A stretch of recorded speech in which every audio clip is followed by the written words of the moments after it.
Muy buenas tardes y bienvenidos a caraotaradio.net, al programa Al Grano. Como de costumbre, vamos a acompañarlos durante una hora. En la dirección, Mirla Castellanos; en la producción del Grano, Jessica Fermín Rollé; en los controles, Yailina Acevedo; y ante los micrófonos que les habla, Yasmín. Mil gracias por estar en sintonía con caraotaradio.net, en seguirnos en @caraotaradio, y pongo a tu disposición mis redes @Yasmín Rollé para Twitter, Instagram y Facebook. Nos vamos de inmediato con las noticias, algunas noticias en el campo internacional y en el campo nacional. La Organización Mundial de la Salud recalcó que el COVID-19 es de origen animal. Donald Trump declara: vamos a perder entre 75.000 y 100.000 personas por el coronavirus. Francia superó los 25.000 fallecidos por el COVID-19. Comenzó la desescalada en algunos países de Europa. En materia nacional, Asociación de Ganaderos declara: control de precios solo generará hiperinflación, especulación y escasez. Enfrentamiento entre bandas por el control de Petare por quinto día consecutivo. Hoy sería el sexto día y ya dieron toque de queda, 3 de la tarde, y avisaron a la población de Petare que continuará la guerra entre las bandas por el control de Petare. Masacre en la cárcel de Guanare deja más de 50 fallecidos. Operación Gedeón, noticia en pleno desarrollo, por lo cual preferimos no opinar al respecto. Siguen las detenciones, no solamente en Macuto, en Chuao y en Puerto Cruz. Sí, está la noticia, como dije anteriormente, en desarrollo. Es cuesta arriba, o no debe ser ético pronunciarse momentáneamente. Hay varios detenidos. Provea manifestó y lo solicitó se le respeten los derechos. Empieza una batalla prácticamente campal de opinión entre el gobierno y la oposición. Nos vamos de inmediato con un tema y al regreso venimos con nuestro invitado del día de hoy. Vamos a conversar con el doctor Sadia Ben-Zaken desde Filadelfia, Pensilvania. Es el jefe del Departamento de Terapia Intensiva y Neumonología. Con él vamos a conversar acerca de el COVID-19 en el día de hoy. Ya regresamos. Regresamos y en esta oportunidad en compañía del doctor Sadia Ben-Zaken, tal y como lo dije anteriormente, jefe del Departamento de Neumonología y Terapia Intensiva en el Einstein Medical Center en Filadelfia, Pensilvania. Muy buenas tardes, doctor Sadia Ben-Zaken. Es para nosotros un verdadero honor tenerlo como invitado. Gracias por aceptar conversar con nuestros oyentes de caraotaradio.net en el programa Al Grano. La llegada del COVID-19 indiscutiblemente ha dejado a todos los países afectados en incertidumbre, al descubierto en cuanto a la capacidad de respuesta y al desnudo en cuanto al manejo del coronavirus. Han pasado más de 55 días de confinamiento. Aún la gran mayoría de los ciudadanos no manejan bien el alcance del COVID-19. ¿Puede usted darnos más detalles? Yasmín, es un placer estar en tu programa. De verdad que es un honor poder compartir contigo estas inquietudes, tanto tuya como de tu radioaudiencia.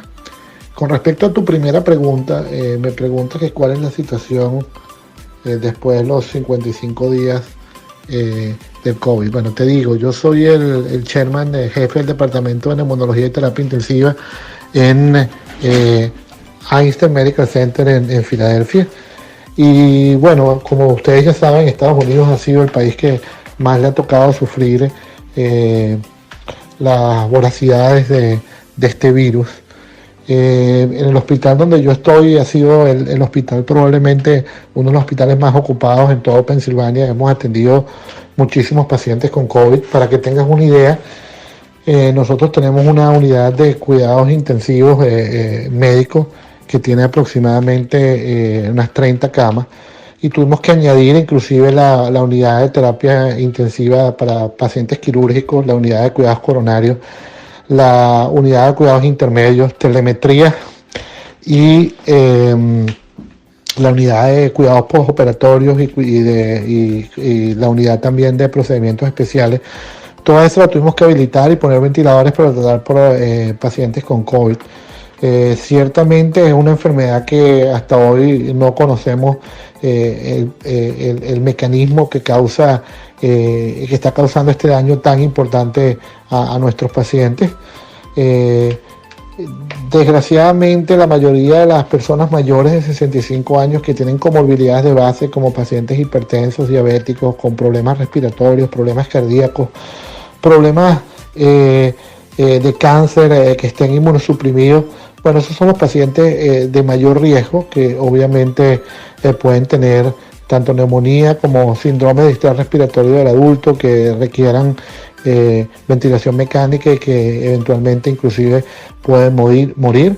Desgraciadamente, como yo también le digo a la gente, la gente joven no está exenta de esta enfermedad. Hemos visto también pacientes muy jóvenes, 20, 30, 40 años, que también se pueden complicar con neumonía y síndrome de estrés respiratorio de adultos, e inclusive morir. La mortalidad en general en los pacientes que ingresan a la terapia y requieren ventilación mecánica sí es alta, aunque vuelvo y repito, la mayoría de esos pacientes que fallecen inclusive en la terapia son pacientes con comorbilidades o pacientes mayores. La realidad es que aquí en Filadelfia, en el hospital donde yo estoy, hemos estado por las últimas 6 semanas con muchísimos casos, y ahorita en este momento seguimos en el plató, en el pico de la curva, no hemos todavía descendido. Bueno, rogándole a Dios que los casos empiecen a descender y que podamos tener un respiro al empezar aquí el verano. Doctor, desde que se declaró la pandemia se dijo que el COVID-19 atacaba el sistema respiratorio. Ahora se dice que también ataca el corriente sanguíneo. ¿Se conoce de verdad en propiedad el alcance del virus en el organismo humano? Mira, con respecto a tu segunda pregunta de que si el coronavirus ataca el sistema respiratorio y también el sistema sanguíneo, déjame responderte esa pregunta. Lo primero que quiero decirle a los radioescuchas es que nadie sabe a ciencia cierta este virus. Es un virus que estamos conociendo y hay que ser lo suficientemente humilde para entender que mucho de lo que pensamos que este virus produce es mayormente en estudios observacionales, y quizás en un futuro lo que estamos pensando ahorita no sea la manera como vamos a tratar esta enfermedad en un futuro. Lo cierto es que el coronavirus o el COVID-19 es un virus que pertenece a la familia de los coronavirus, que son virus que de hecho se saben que afectan el tracto respiratorio humano. Hubieron 2 coronavirus antes del COVID-19 que fueron bastante comentados en la literatura mundial, literatura médica, que fue el SARS, que es el coronavirus que gozó lo que llaman el síndrome de Acute Respiratory Syndrome, y el MERS, que es el Middle Eastern Respiratory Syndrome, que fueron provocados por 2 familias diferentes de coronavirus y que tuvieron una mortalidad bastante alta. El MERS se originó en China, y el SARS que afectó mayormente la parte de Arabia Saudita y el Medio Oriente. Por cuestiones de que esos virus, la epidemia se concentraron en diferentes áreas y nunca llegó a ser una pandemia, se localizaron en esas áreas y eventualmente la enfermedad desapareció. No se hicieron más como que research, inclusive no se llegó a elaborar una vacuna. Ahorita viene obviamente el COVID-19, que es este virus que creemos que se originó en Wuhan, China. Y bueno, como todo coronavirus, definitivamente los pacientes, primero quiero recalcar que hay muchos pacientes que pueden tener la enfermedad y van a estar totalmente asintomáticos. La mayoría de los pacientes van a presentar un cuadro gripal con tos seca, fiebre, malestar general, congestión nasal. Algo que es típico también en este virus es que los pacientes, por cuestiones que todavía no sabemos el por qué se producen, pierden el sentido del gusto y el gusto y el sentido del olfato. Y bueno, la mayoría de las personas va a ser una gripe y va a pasar. Hay una minoría de pacientes que ya te expliqué, como pacientes mayores de 65 años con problemas de base, inmunosuprimidos, con historia de cáncer, historia cardiovascular, historia de problemas pulmonares, que pueden complicarse con problemas respiratorios, lo que llamamos síndrome de distrés respiratorio del adulto, que puede conllevar a a falla respiratoria e inclusive la muerte. También se puede ver en personas sanas sin comorbilidades, aunque no es lo más común. Las cosas que hemos visto de este virus es que, sobre todo en la terapia, hemos visto que los pacientes tienen mayor riesgo de enfermedad, de presentar fenómenos tromboembólicos. De hecho, hemos visto que estos pacientes desarrollan embolismo pulmonar y trombosis venosa profunda, un 30% más común que los pacientes normales. E inclusive estos pacientes desarrollan lo que llamamos una tormenta de citoquina, un proceso inflamatorio sistémico en todo el cuerpo que básicamente puede conllevar a que tengan más propensidad a generar procesos trombóticos. En las autopsias, de hecho, que se hicieron en Italia y en Luisiana, de hecho se vio, ¿no? Cuando le hicieron las autopsias, se ve que los pacientes obviamente tienen la neumonía, pero una de las cosas que fueron interesantes es que encontraron bastante, en algunos casos, dilatación del corazón y encontraron microtrombosis en la vasculatura pulmonar. Por eso se cree que uno de los mecanismos que causa la hipoxemia, que es básicamente los niveles bajos de oxígeno en la sangre, uno piensa que puede ser estos fenómenos microtrombóticos. Por eso, en general, nosotros los pacientes que tenemos en terapia, uno está siempre vigilante para ver si se presentan fenómenos trombóticos y utilizamos heparina o heparina de bajo peso molecular a una dosis un poco más alta para evitar que se generen procesos trombóticos. Entonces, eso es algo a tener a colación. Obviamente, lo otro que se ha visto es que en pacientes jóvenes se han presentado también accidentes cerebrovasculares, ACV o CVA en inglés, que se cree también de fenómenos trombóticos, y en los niños se han visto también esta entidad que es un fenómeno inmunológico que conocemos como Kawasaki, que también es una enfermedad inmunológica que puede producir dolor abdominal, diarrea y trombosis, y se ha visto en niños, y también unos rash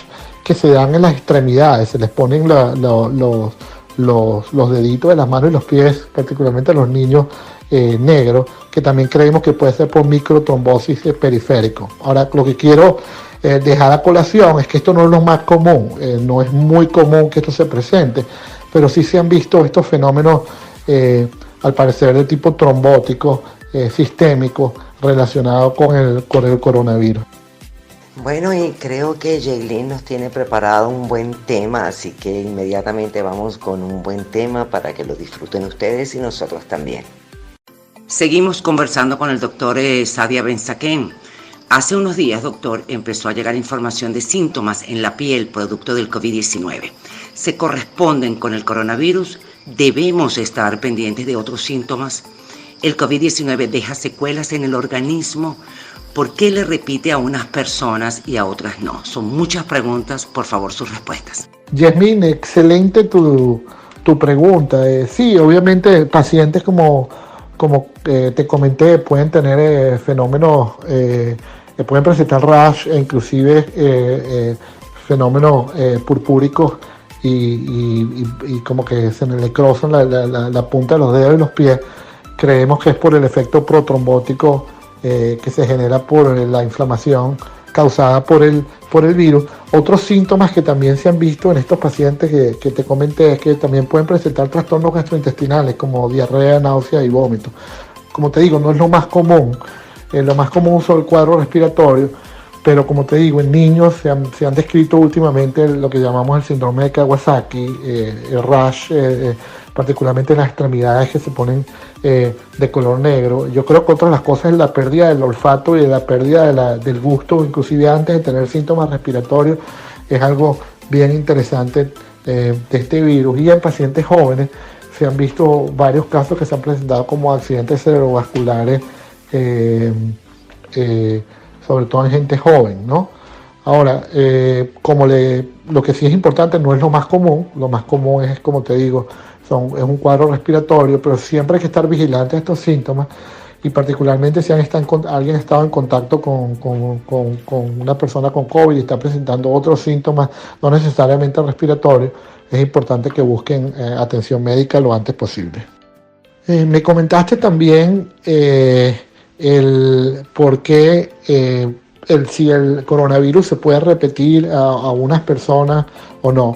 Esa es una respuesta que de hecho no sabemos. O sea, no sabemos si alguien que tuvo coronavirus puede volver a tener coronavirus. Una de las cosas que inclusive tenemos que aprender ahorita es si las personas después que tienen la enfermedad desarrollan lo que llamamos inmunidad.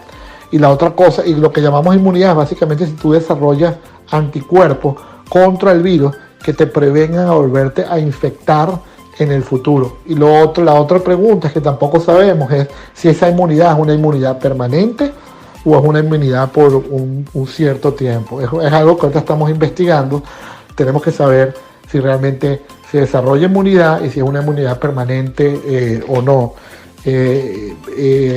Como te digo, es una respuesta que no te podría dar ahorita. Por ejemplo, el virus de la influenza. El virus de la influenza sabemos que es un virus que afecta de manera seasonal y cada año el virus muta, y el hecho que te dé influenza un año no quiere decir que no te vuelva a dar el año siguiente. Por eso es que cada año uno tiene que colocarse la vacuna con la influenza. Entonces no sabemos realmente si realmente el hecho que tú hayas tenido coronavirus una vez te prevenga que lo vayas a tener en un futuro. Mi recomendación es que así hayas tenido coronavirus, sigas tomando las medidas preventivas necesarias para evitar volverte a contagiar y bueno, mantenerte sano, porque realmente eso sí no lo sabemos. Doctor Ben-Saken, desde que se declaró la pandemia se ha recibido mucha y variada información en cuanto a la prevención. En su criterio, ¿fue la correcta? ¿Cuáles medidas preventivas debemos mantener? Bueno, mira, las medidas preventivas son básicas. O sea, en este momento, por ejemplo, en lugares donde hay alta incidencia de coronavirus, lo mejor es quedarte en tu casa y tratar de no salir o salir lo menos posible. Mantener lo que llamamos el distanciamiento social, mantenerte a 2 metros de las personas en la calle si vas a salir y tratar de estar lo menos posible en la calle. Obviamente lavarse las manos lo más que uno pueda, particularmente si no está tocando superficies como las manillas de las puertas, o si por ejemplo fuiste a una tienda y tocaste productos que estuviste en la tienda, que estuviste comprando, no sabes quién estuvo tocando esos productos. Entonces lavarse las manos frecuentemente es importante, taparse la boca es importante, salir lo menos posible, o sea, a menos que obviamente si es necesario salir, pues sales, pero sí evitar salir en lo posible. Y obviamente si uno está enfermo, lo más importante también es quedarse en la casa. Yo siempre le digo a la gente tratar de no salir. Si estás en la casa y te sientes enfermo, tratar de evitar quedarte en un área de la casa donde no vayas a contagiar al resto de la gente que está a tu alrededor, particularmente si estás viviendo con otras personas. Y obviamente si tienes síntomas respiratorios, yo creo que el síntoma cardinal es la dificultad respiratoria. Ahí inmediatamente tienes que ir a la emergencia lo antes posible, apenas se presenten los síntomas. Entonces obviamente tienes que hacer el testing y ponerte en tratamiento. Pero las medidas, yo diría, lo más importante es quedarte en la casa en lo posible, en cuarentena. Y si vas a salir, pues bueno, buscar el tapaboca, mantener la distancia social, el distanciamiento social y lavarte las manos frecuentemente. Y hacemos un paréntesis y nos vamos con un tema que va a seleccionar para ustedes Jaylin Acevedo. Adelante. Continuamos conversando con el doctor Ben-Saken. Doctor, al momento ya se empieza a hablar de 1 y 2 oleadas. ¿Qué significa eso y qué tan grave puede ser? ¿Cómo atajar esa nueva oleada? Gracias por tu pregunta. Con respecto a la oleada, bueno, obviamente en Estados Unidos todavía estamos en muchos estados en el pico de la enfermedad, no hemos empezado a bajar, o sea que estamos todavía lidiando con la pandemia, pero bueno, todos esperamos que en algún momento los números bajen y desgraciadamente lo que sí la mayoría de la gente cree es que el virus no va a desaparecer, el virus está en la comunidad y va a estar con nosotros a menos que alguna de las dos cosas sucedan, que se cree una vacuna que genere inmunidad y podamos tener aproximadamente el 70% de la población vacunada que desarrolle inmunidad, y en ese momento obviamente el virus podría desaparecer, o que un gran número de personas llegaran a infectarse con el virus. Obviamente se desarrollaría una inmunidad natural porque estuviste en contacto con el virus, y esa sería la otra manera en que un virus podría desaparecer.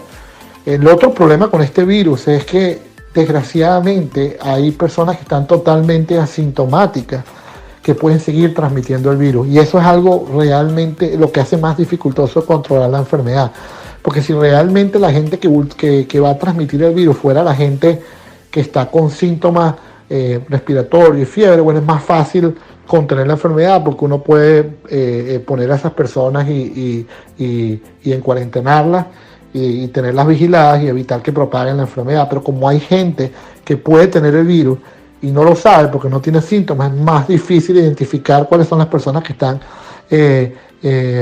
están contagiadas y poder ponerlos en cuarentena y evitar que propaguen la enfermedad. Entonces, claro, una de las maneras para poder contener la enfermedad es hacer testing, o sea, es que básicamente se hagan testing de manera masiva, tanto la gente, obviamente la gente sintomática se lo va a hacer, pero gente asintomática, y obviamente de esa manera tener una idea mayor de cuál es el grado de infección que hay en la comunidad, particularmente personas asintomáticas, ¿okay? Y de esa manera esas personas asintomáticas que tengan el virus, obviamente tratar de que estén en la casa y no tengan contacto con la gente y sigan propagando la enfermedad.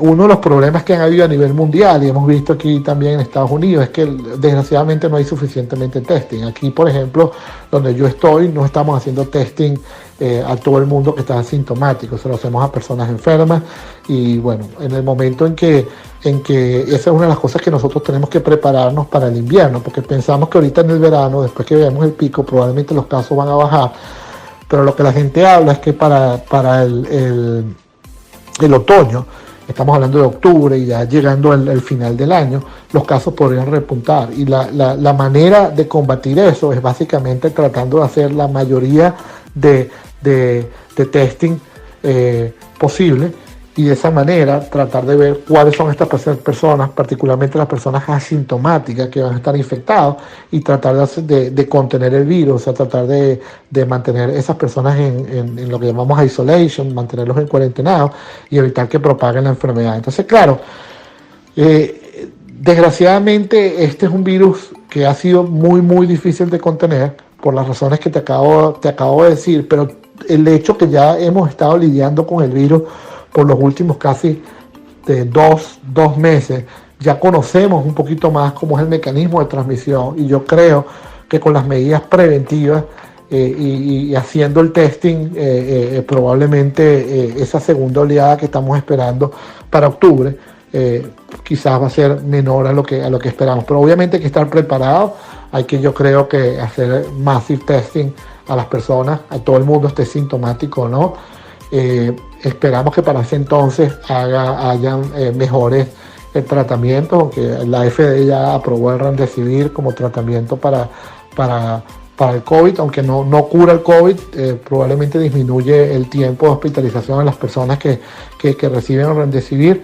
Por lo menos es un alivio que por lo menos ya hay una droga que al parecer pudiera ayudar a los pacientes con COVID-19. Así que básicamente sí se esperaría una oleada en octubre de este año, particularmente en los países del norte, pero afortunadamente hemos aprendido ya bastantes cosas del virus, y para ese momento, si tenemos más testing y estamos más preparados, yo creo que vamos a poder contener la enfermedad un poco mejor de lo que ha pasado ahorita. Doctor Ben-Zaken, ¿cómo se debe manejar el repunte con la desescalada del confinamiento? A su juicio, ¿cómo debería darse tal desescalada? Mira, en el aspecto de lo que me comentas de cómo manejar la desescalada y evitar el repunte, lo primero que la gente tiene que entender es que desafortunadamente en el momento en que la gente vuelva a salir a la calle va a haber un repunte, es algo totalmente esperado. ¿ok? Porque va a haber gente asintomática, inclusive sintomática, que va a transmitir la enfermedad. Este es un virus realmente muy contagioso. Lo que uno tiene que tratar es que ese repunte sea lo menor, que sea del menor caso posible, ¿ok? La manera como yo creo se tiene que proponer esa desescalada se tiene que eso de manejar de país a país. Cada país tiene su propia incidencia de casos, inclusive de estado en estado, e inclusive de condado en condado. Tiene que ser algo local. O sea, la gente de sanidad tiene que tener los números de casos activos que están en el condado o en el estado, y dependiendo de eso es tratar de abrir el estado de manera paulatina. No es algo como prender o apagar un switch de luz. No va a ser una cosa que de un día para otro todo el mundo va a salir a la calle. En general, lo que se recomienda es que si uno tiene el número de casos que se están presentando en un área determinada, uno espera que haya un número continuo de casos que estén decreciendo. Básicamente que el número de casos esté disminuyendo por 14 días consecutivos, y en esos casos uno podría considerar abrir el condado, el estado, obviamente el país, aunque en un país como Estados Unidos no podrás imaginar, no va a pasar en cada estado de la misma manera. Por darte un ejemplo, hay estados en Estados Unidos que ya están abiertos. Por ejemplo, el estado de Pensilvania, donde yo trabajo, todavía no están abiertos porque mi estado es uno de los estados donde ha habido mayor incidencia de coronavirus. Entonces tienes que hacerlo de manera progresiva. Lo otro es lo que yo siempre digo: ¿cuáles son la gente que, si en el momento que se abra el estado, tienen que salir? Lo ideal sería que salga la gente joven, que no tenga enfermedades de base, y obviamente las personas mayores que tengan problemas médicos de base. Esas personas esperar y quedarse en casa lo más posible y no salir. O sea, básicamente la desescalada tiene que ser local, dependiendo de los números epidemiológicos que maneje cada condado, cada estado, inclusive cada país. Y cuando se dé esa apertura, esa desescalada, yo creo que tiene que ser de manera progresiva, y las personas que sean más susceptibles a tener infección severa, inclusive muerte por este virus, deberían todavía quedarse en la casa y ser los últimos que realmente salgan. Bueno, y creo que Jaylin nos tiene preparado un buen tema, así que inmediatamente vamos con un buen tema para que lo disfruten ustedes y nosotros también. Hay países como Italia y España que comenzaron la desescalada, mientras que Francia ha prorrogado la cuarentena. Cada país es autónomo, lo sabemos, pero cuando se habla de pandemia y no se cuenta con una vacuna, ¿deberían o no deberían estar en sintonía preventiva los países que comparten fronteras? Puede darme su opinión, sugerencias desde su campo médico. Yasmin, excelente pregunta que me haces con respecto a que Italia y España comenzaron la desescalada y Francia no. Como te acabo de comentar, el fenómeno de escalada tiene que ser local. Cada país, dependiendo de su número de casos, dependiendo cómo la curva de contagio se esté comportando, tiene que decidir cómo se va a dar la desescalada. Definitivamente todos estamos en este mundo juntos, y tiene que haber comunicación en el mundo entero para saber cómo vamos a enfrentar este virus en un futuro. Así que, pero cada país, dependiendo a su casuística, va a decidir localmente cómo se va a dar esa desescalada. Así que sin vacuna, es lo que yo le digo a la gente, no tenemos inmunidad. Y si sabemos que el virus está ahí afuera y no hay inmunidad, la única manera de desarrollar inmunidad es con una vacuna, o que, como te digo, la mayoría de la gente se contagie con el virus y se cree lo que llamamos una inmunidad natural. Y lo otro que no sabemos es que inclusive si con esa inmunidad natural o con vacuna uno se podría reinfectar. Por lo que yo no veo cómo vamos a tener una sociedad como la que teníamos antes del coronavirus hasta no tener una vacuna efectiva que pueda conllevar al ser humano a tener inmunidad. Y desgraciadamente las vacunas no se crean de un día para otro. A veces las vacunas pueden tener décadas de desarrollarse. Muchas vacunas inclusive nunca se llegan a desarrollar. Esperamos que la del coronavirus se pueda desarrollar, pero en general, si tú ves la literatura, se cree que la vacuna va a tardar entre unos 12 o 18 meses, siendo optimista. O sea, no es algo que vamos a tener local. Así que la comunicación entre estados, entre países es importante, pero el fenómeno de apertura o de escalar las medidas de cuarentena dependen de cada país, cada estado o cada condado por separado. Doctor, a la fecha se están experimentando con algunos medicamentos. ¿Cuál es su opinión en este particular? Las preguntas que me haces con respecto al tratamiento es muy interesante. Te puedo dar la historia de eso. O sea, los primeros medicamentos que se estaban utilizando era el plaquenil, que es una droga antimalárica que se utiliza en enfermedades autoinmunes como el lupus, y un antibiótico que se llama acitromicina. Obviamente, la mayoría de las veces todos los pacientes que llegaban hospitalizados a mi hospital se le daban los dos. Vimos que ninguno de los dos funcionaba y el riesgo de tener arritmias cardíacas y muerte por el tratamiento era mayor, así que en este momento no damos ni plaquenil ni acitromicina. Otro de los tratamientos que estamos dando en mi hospital es un tratamiento que se llama tocilizumab, que es un anticuerpo monoclonal contra la interleuquina 6. Para que la gente tenga una idea, el problema de este virus es que el virus obviamente genera un proceso inflamatorio en el cuerpo humano, que la gente lo conlleva, la gente desarrolla lo que llamamos una tormenta de citoquinas, que es básicamente, imagínate, un proceso inflamatorio severo en todo tu cuerpo, y uno de los mediadores es la interleuquina 6. Entonces se le da un anticuerpo para tratar de inhibir la interleuquina 6 y disminuir el proceso inflamatorio que se está dando en el cuerpo. Se llama tocilizumab. Ese es un tratamiento que nosotros estamos dando para tratar la tormenta de citoquina que se genera por el virus.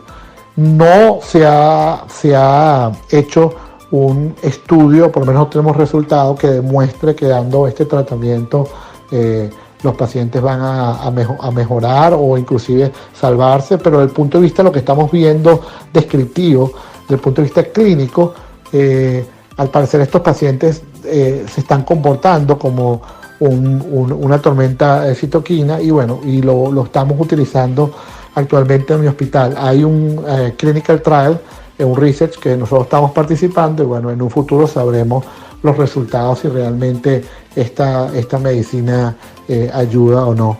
La otra medicina que estamos utilizando, que la FDA lo aprobó, mi hospital también participó en el research que ayudó a determinar el efecto de esta medicina, es el Remdesivir. El Remdesivir es una droga antiviral que se creó originalmente para el tratamiento del ébola, que es otro virus que estuvo afectando a la población mundial, particularmente la población en África.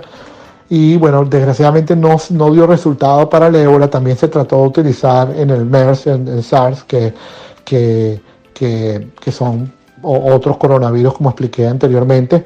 Y basado en que tuvo cierto efecto en el MERS y el SARS, entonces se empezó a utilizar ahorita en los Estados Unidos.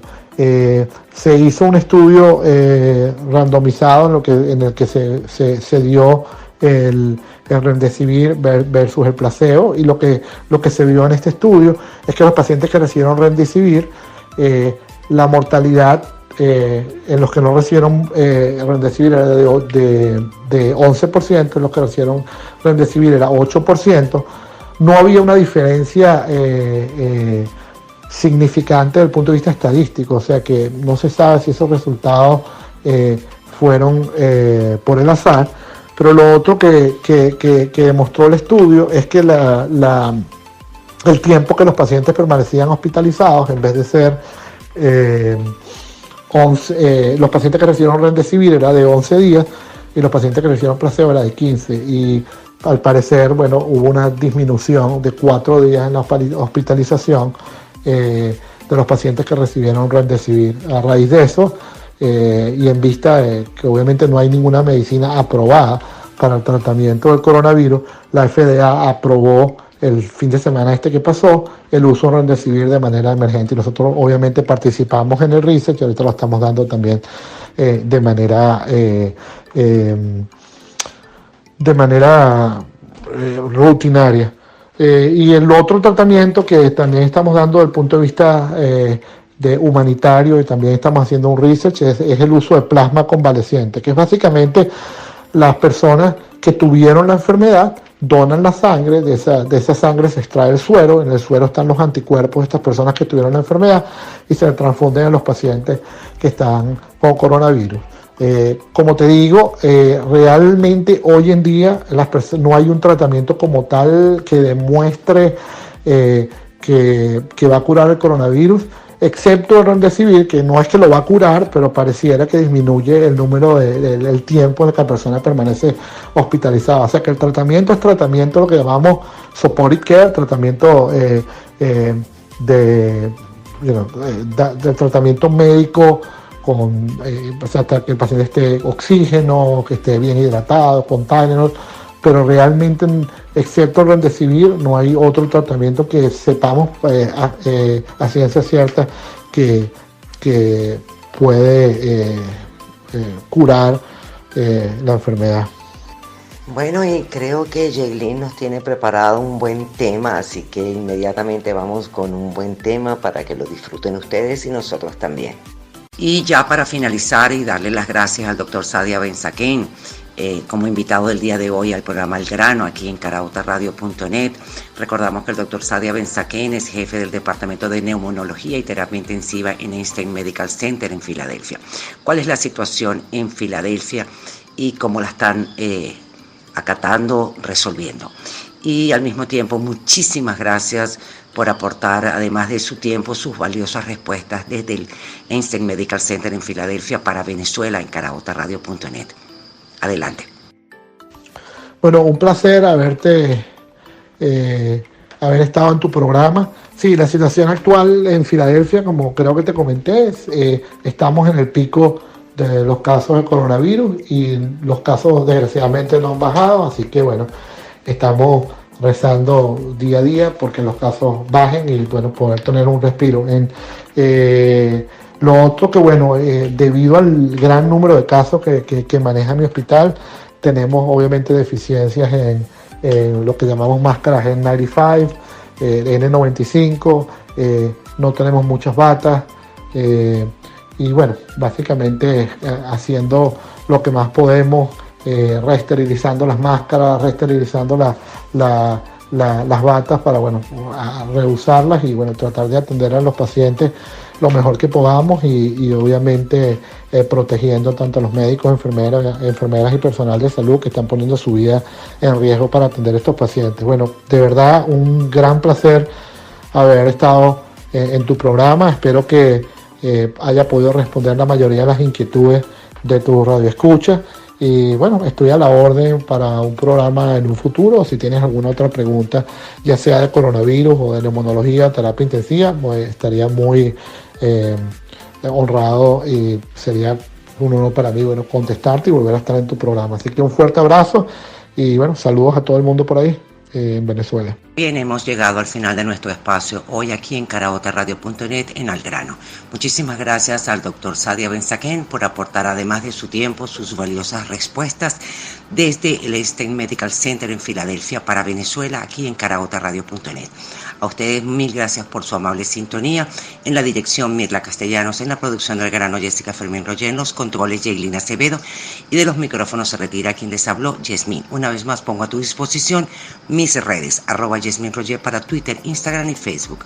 Quédate en casa, nos escuchamos mañana aquí a la misma hora por caraotarradio.net.